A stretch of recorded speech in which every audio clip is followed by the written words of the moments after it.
આજે વડોદરા મહાનગરપાલિકાની સામાન્ય સભા મળી હતી। કોંગ્રેસ પક્ષના વોર્ડ નંબર 1ના જે કાઉન્સિલર છે હરીશ પટેલ દ્વારા અનેક પ્રશ્નો મુદ્દે કમિશનર સમક્ષ રજૂઆત કરાઈ છે। હરીશ પટેલ દ્વારા તાજેતરમાં થયેલા ફાયરના સાધનોમાં ભ્રષ્ટાચાર મામલે સવાલો કરી શાસક પક્ષને સવાલો પૂછ્યા હતા અને આ સાથે છાણી સ્મશાન બાબતે છાણી ગામના રહેવાસીઓએ રેલી કરી હતી અને સ્મશાનમાં કોન્ટ્રાક્ટ પદ્ધતિનો સખત વિરોધ કર્યો હતો, જે બાદ પાલિકામાં પણ આવેદન આપવામાં આવ્યું હતું। ત્યારે કમિશનરે આ બાબતે નિરાકરણ લાવવાની ખાતરી આપી હતી અને આજે 1 મહિના જેટલો સમય વીતી ગયા છતાં કોઈ નિરાકરણ ન આવતા કમિશનરને આ બાબતે સવાલો પૂછવામાં આવ્યા હતા। જ્યારે આ સાથે વિસ્તારમાં પાણીના પ્રેશરની સમસ્યા હોય આ બાબતની પણ રજૂઆત તેમના દ્વારા કરવામાં આવી હતી। આજે જે ફાયરની અંદર સિસોટીને લાઇટરની જે ખરીદી જે 300 રૂપિયાની વસ્તુ 3300 રૂપિયા ખરીદી કરવામાં આવી છે, તો મારી રજૂઆત હતી કે ભાઈ દેવેશ પટેલ એકલા આરોપી નથી।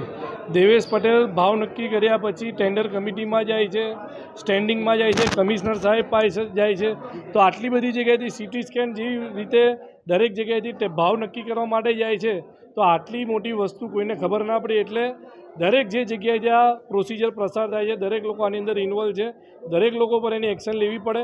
એની સાથે છાણીની વિસ્તારના લોકોએ છાણી સ્મશાનના પ્રાઇવેટાઇઝેશનનો વિરોધ કર્યો હતો, છાણી ગામ બંધ રાખ્યું હતું। કમિશનર સાહેબે 15 દિવસમાં પ્રોમિસ આપી હતી કે કોઈ નિર્ણય કરવામાં આવશે, એના વિશે પૂછવામાં આવ્યું તો એમને એવું કીધું છે કે હજુ વાતચીત ચાલે છે।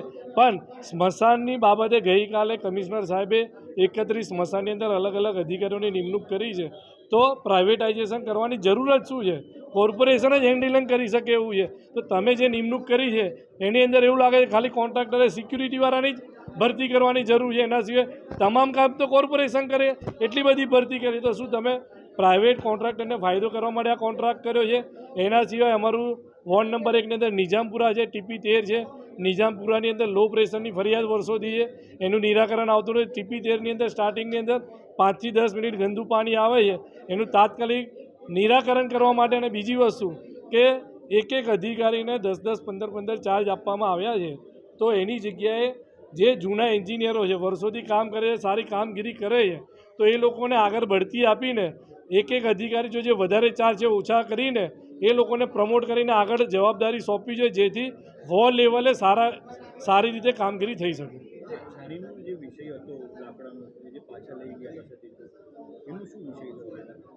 એ તો પાછા લઈ ગયા, પણ છાણી ગામ એક દાનવીરોનું ગામ છે, એ જેટલા લાકડા લઈ ગયા છે એનાથી વધારે છાણીના લોકો સ્મશાનમાં લાકડાનું દાન કરવાનું ચાલુ કર્યું છે।